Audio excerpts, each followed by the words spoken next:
Bonjour à tous et bienvenue dans cette nouvelle vidéo. Oui, c'est Lily et on salue de façon un petit peu inhabituelle. Mais quoi de plus normal pour un film lui aussi assez inhabituel qu'est le film Undertone dont on va parler aujourd'hui. C'est un film d'horreur qui mise tout sur un concept, le son.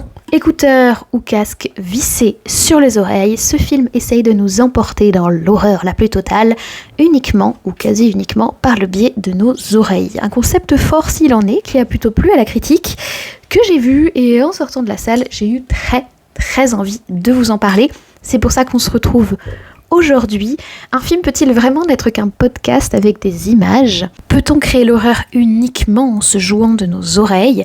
Comment habiller le son sans que l'image devienne prépondérante au cinéma? Voilà toutes les questions qu'on va essayer de se poser concernant ce film Undertone. Donc installez-vous confortablement, servez-vous un grand verre d'eau, un café, la boisson de votre choix. N'oubliez pas de soutenir la vidéo avec un petit like, un boost et un commentaire. Dites-moi si vous avez vu le film et s'il vous intéresse. On n'oublie pas également de s'abonner si ce n'est pas encore le cas pour être au courant des futures sorties. Et moi, je vous donne rendez-vous juste après le générique pour parler de ce nouveau film à très fort concept. Allez, à tout de suite.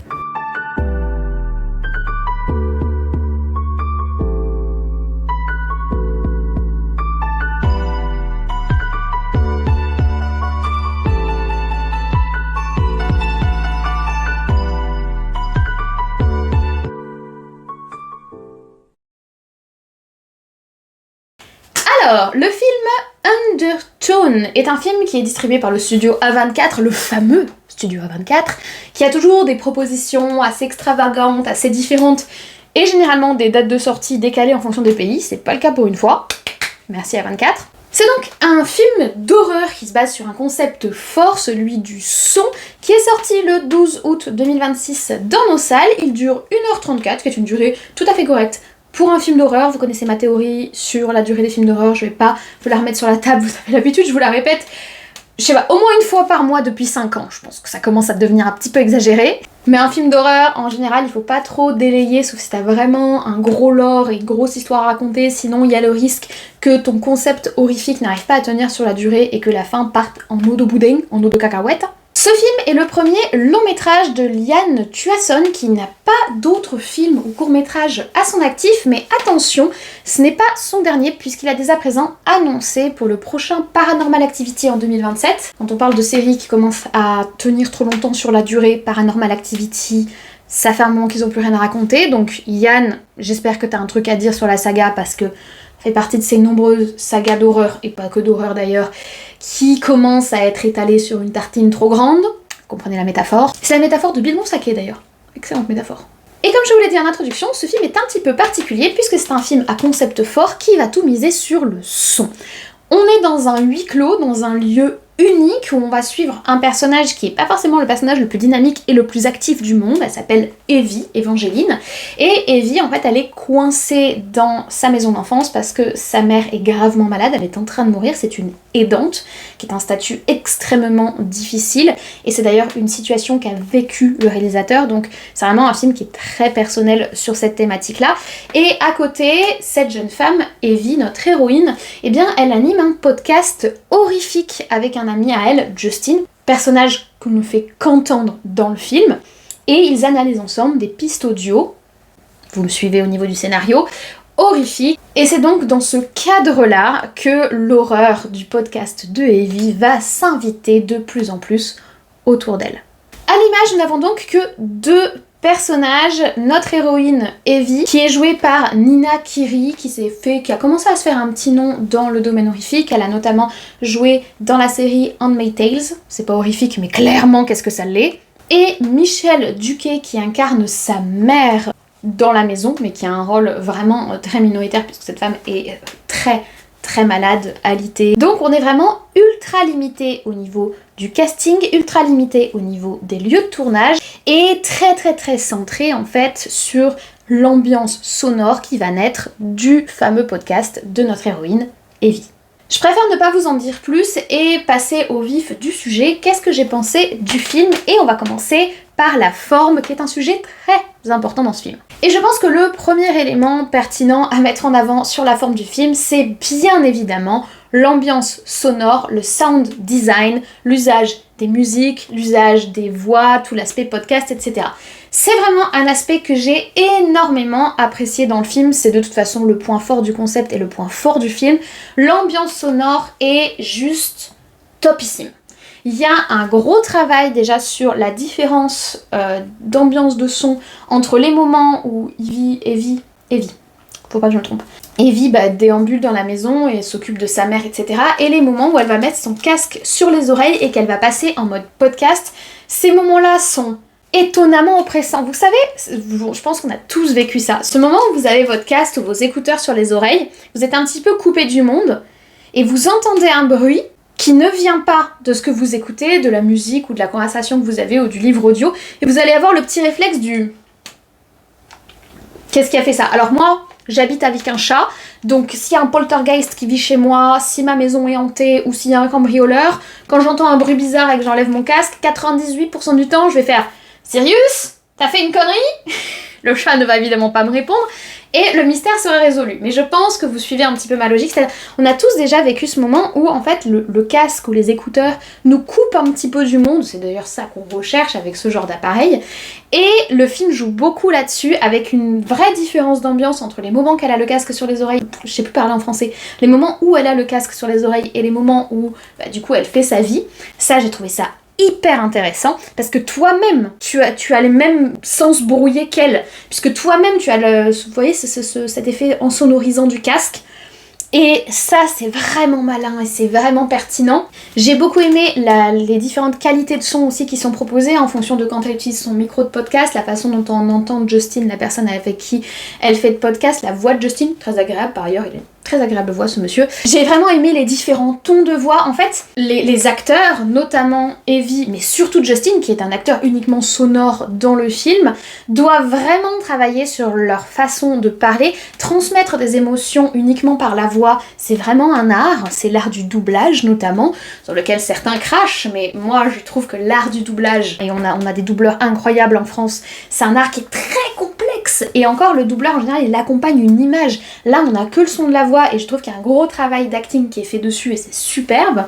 Mais en plus de ça, on a ces ambiances et les différents bruits également, puisque on a un sound design, un travail sur les bruits du cinéma. Vous savez, quand quelqu'un boit au cinéma, quand quelqu'un tape quelque chose ou quand un cheval galope, c'est pas forcément un son qui a été capté naturellement, ça peut être un son qui a été reconstitué en studio parce que le capter sur site, sur place, c'était pas possible. Il y a un gros travail là-dessus qui est vraiment intéressant. J'ai beaucoup aimé aussi les musiques et le rôle des musiques, très horrifique, j'aime beaucoup. Bref, tout le travail sur le son est juste génial. Le cahier des charges est respecté. On nous vend un film qui va tourner l'horrifique autour de ce que tu entends, et clairement on joue sur tout ce qu'on peut jouer quand on entend, mais ça ne s'arrête pas au son. Car sur la forme, il va aussi falloir parler de la photographie. J'ai beaucoup aimé. C'est une photographie qui est très déstabilisante. En fait, le réalisateur, Yann, je l'appelle Yann comme si on était potes, Yann Tuasson, il vient nous déstabiliser avec l'image. On connaît les codes des différents plans. On sait où est censé être un personnage. Si je tournais mes vidéos et que j'étais en train de parler ici, vous direz que le cadrage est un petit peu problématique et vous chercheriez à savoir ce que j'essaye de vous montrer par là. À l'inverse, vous avez un cadrage qui est comme ceci. C'est vraiment affreux.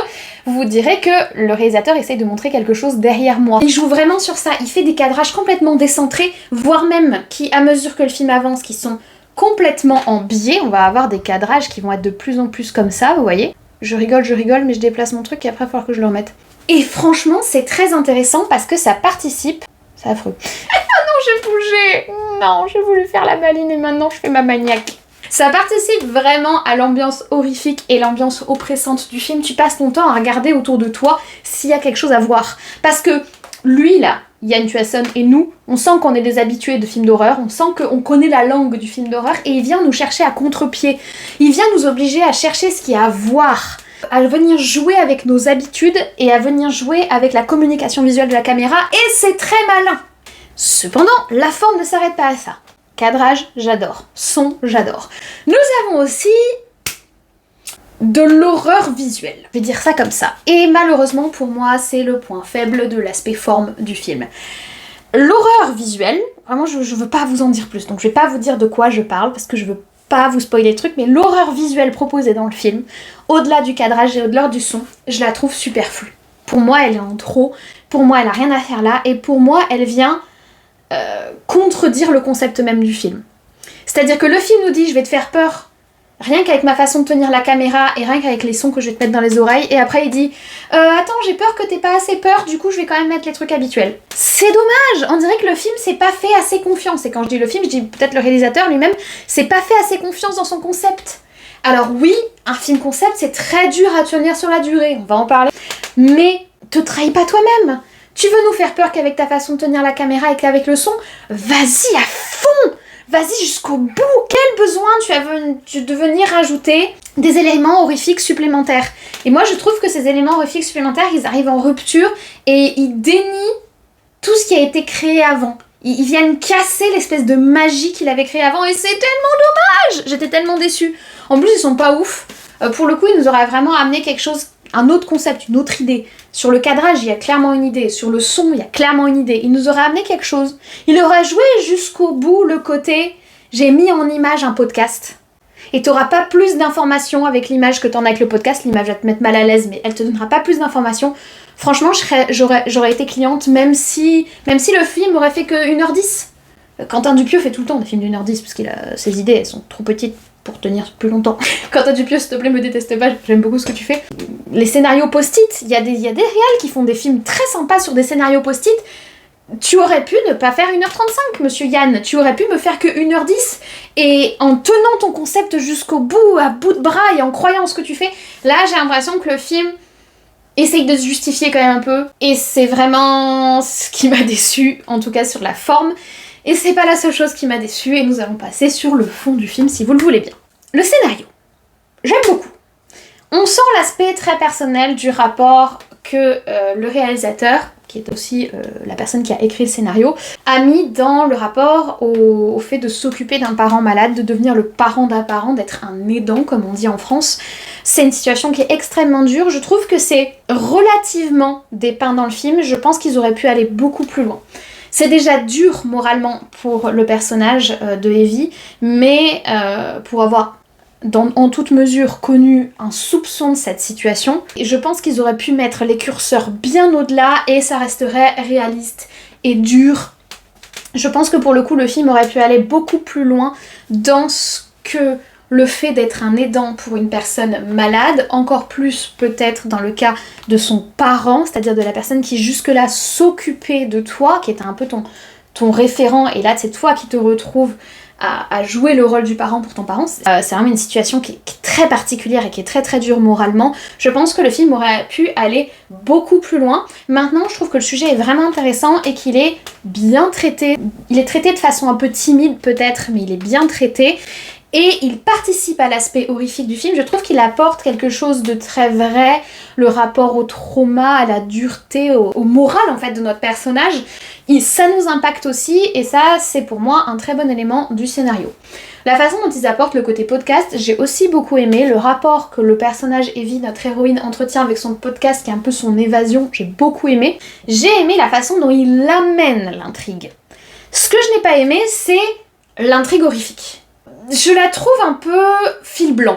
Je la trouve un peu grossière. Alors, pas le côté en différents épisodes qu'il nous propose, de suivre les différents épisodes et suivre de loin en loin cette espèce d'analyse de la part de podcasteurs qui ont l'habitude d'être confrontés à ce genre de trucs et qui ont chacun un peu leur rôle.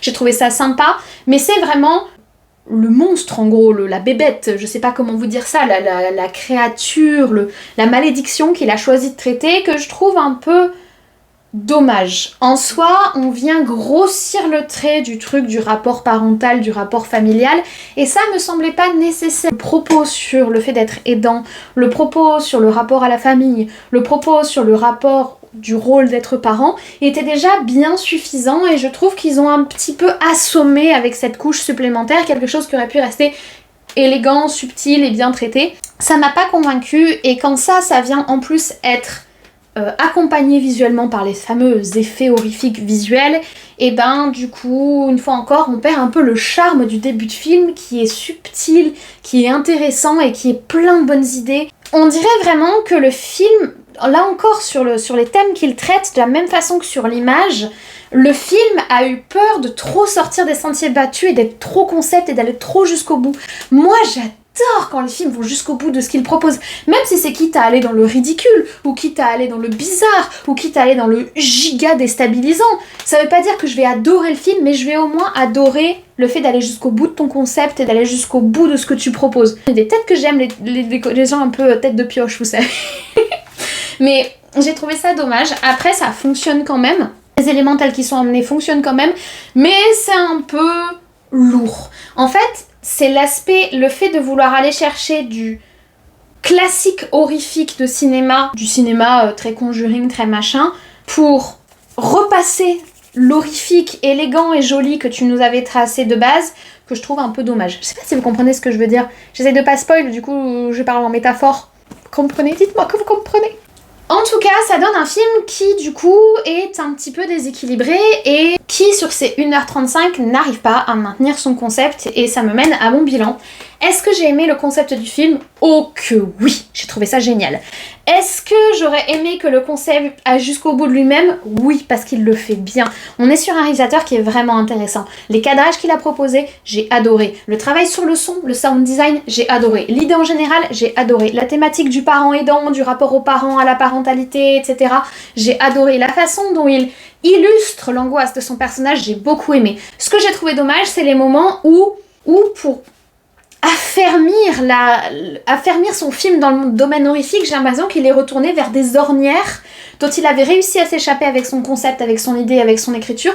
Il est allé rassurer son film et peut-être même rassurer son spectateur en allant dans des choses qu'on connaît déjà, dans les éléments visuellement horrifiques très forts et assez stéréotypés, dans des éléments de thématiques horrifiques forts et assez stéréotypés, pour grossir le trait et vraiment faire en sorte que son film soit compris. Le problème, c'est que pour moi, ça verse un peu du coup dans le cliché et c'est tellement dommage. Le film était pas cliché pour un sou.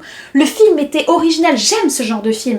Dernièrement, on a eu des films comme Présence. Je vous en ai parlé sur la chaîne, je vous renvoie à la vidéo. Film concept. Oui, c'est peut-être un peu répétitif. Oui, le film, au bout d'un moment, il a raconté tout ce qu'il avait raconté et c'est un film qui est pas très long. Mais qu'est-ce que son concept est efficace. Pareil, vous allez avoir des films comme Good Boy, le film où c'est le chien qui est le héros du film d'horreur. Film concept, pareil, sur la fin, il a du mal à se maintenir à flot de son propre concept. J'ai l'impression qu'à chaque fois, c'est un petit peu le défaut de ce genre de film. Ils ont une super idée de base, mais garder ta super idée sur le temps long, c'est compliqué. Récemment, on a parlé dans ma vidéo les films d'horreur petit budget. Récemment, on va voir les deux gros succès de cette année, Backrooms et Obsession.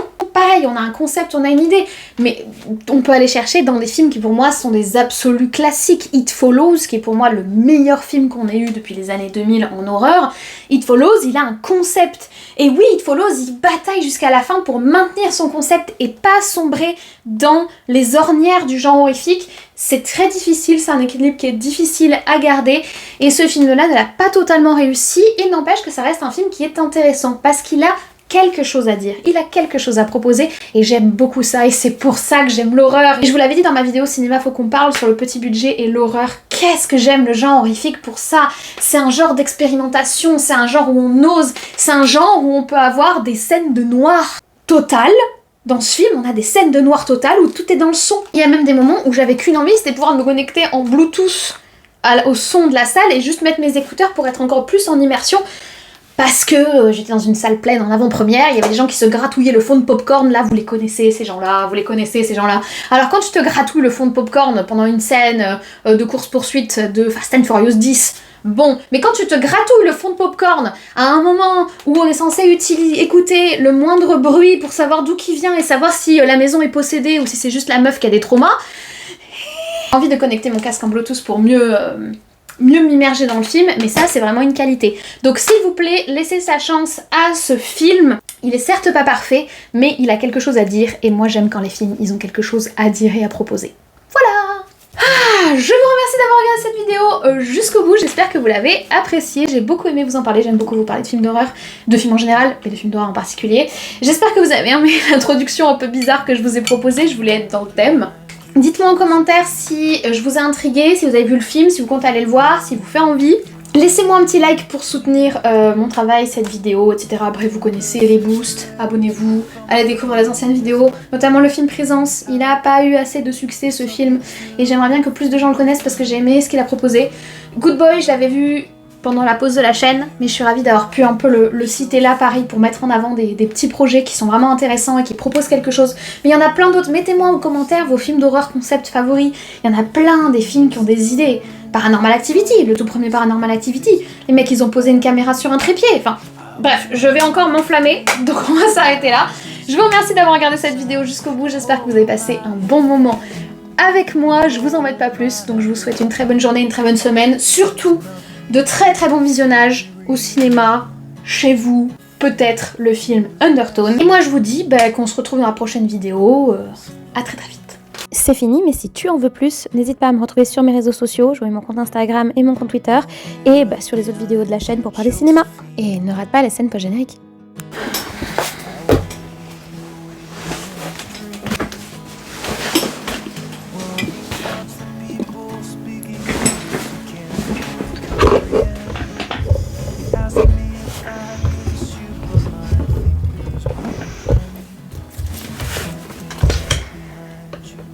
Et salut tout le monde, c'est Lily. Bienvenue dans cette nouvelle vidéo. Confortablement, servez-vous.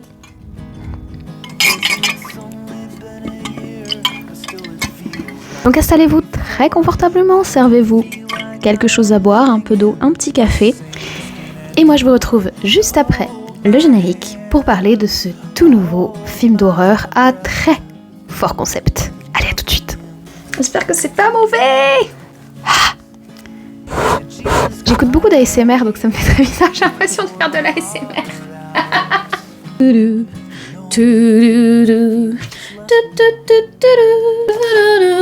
J'ai pas suivi mon script pour l'introduction. Je vais rallumer la lumière et j'ai plus besoin de mon casque. Je pourrais le garder autour du cou, vous me direz. Ça fait un petit style, je vais l'éteindre parce que je vais gâcher la batterie. Ça fait un petit style je trouve. C'est mon casque de running.